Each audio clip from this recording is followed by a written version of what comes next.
Hi hello welcome to my channel. ఇవాళ రేపు చాలామంది క్యాన్సర్ మహమ్మారితో చాలామంది బాధపడుతున్నారు. క్యాన్సర్ అనేది చాలా భయంకరమైనటువంటి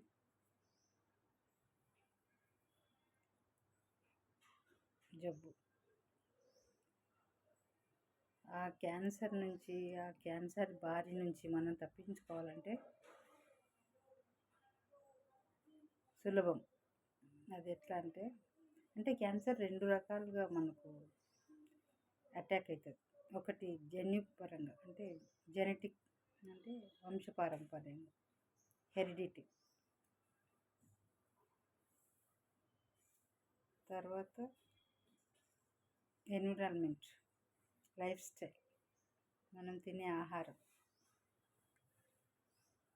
ఎట్లాంటి ఆహారం తింటే వస్తుంది అనేది తెలుసుకోవాలి. ఇంకోటి వంశపారంపర్యంగా వచ్చే క్యాన్సర్. ఆ రెండింటి గురించి మనం తెలుసుకుంటే దాన్ని అవాయిడ్ చేయొచ్చు, మన దగ్గరికి రాకుండా. ఇప్పుడు కొన్ని ప్రాంతాలలో తుఫాను వస్తుంది, అలర్ట్గా ఉండండి అని చెప్పి వాతావరణ శాఖ వారు ఎట్లా చెప్తారో, అప్పుడు కింద ఫ్లోర్లో కానీ కింద భూమికి ఆనుకొని ఉన్న ఇల్లుల వాళ్ళు ఏం చేస్తారు, ఎత్తు ప్రదేశాలకు వెళ్తారు. ఎందుకంటే తుఫాను వస్తుందంట. నీళ్ళు ఎక్కువ పోయే అందుబాటులో ఉన్నటువంటి వాతావరణంలో జీవించే వాళ్ళు కొంచెం హై లెవెల్లో ఇల్లు పైన ఉన్న చోట వెళ్ళి ఉంటే ఎప్పుడైతే తుఫాను వస్తుందో అప్పుడు మన వస్తువులు మనం కొట్టుకుపోకుండా బాగుంటాం. తర్వాత తుఫాన్ అదంతా అయిపోయిన తర్వాత మళ్ళీ కిందికి వచ్చి ఉండొచ్చు అన్నమాట. అంటే వేరే చోట ఉంటే అక్కడికి వెళ్ళి ఉంటారు, జీవిస్తారు కొద్ది రోజులు, టెంపరవరీ కదా. తర్వాత అది ఎంత అయిపోయిన తర్వాత మళ్ళీ వాళ్ళ ఇంటికి వాళ్ళు వస్తారు.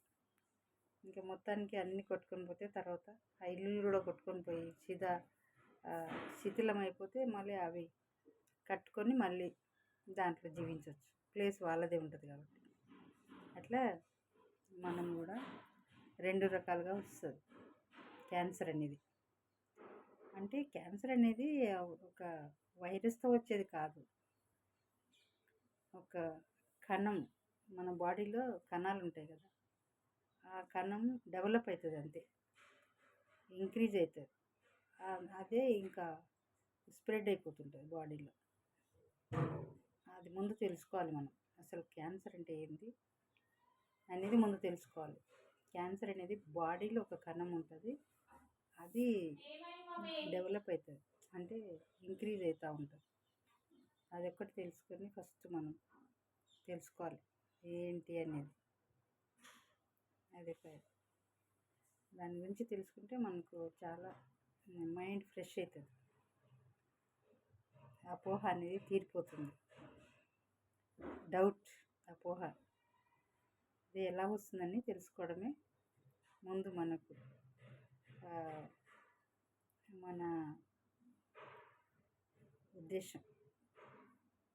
దాని తర్వాత ఎలా జాగ్రత్తగా ఎలా ఉండాలి, ఏం పాటించాలి, ఎలా ఉండాలి అని మనం తెలుసుకుంటాం. ఓకేనా, ముందు మనకు తెలుసుకోవాలి ముందు అసలు అది ఏంటి, ఎలా వస్తుంది.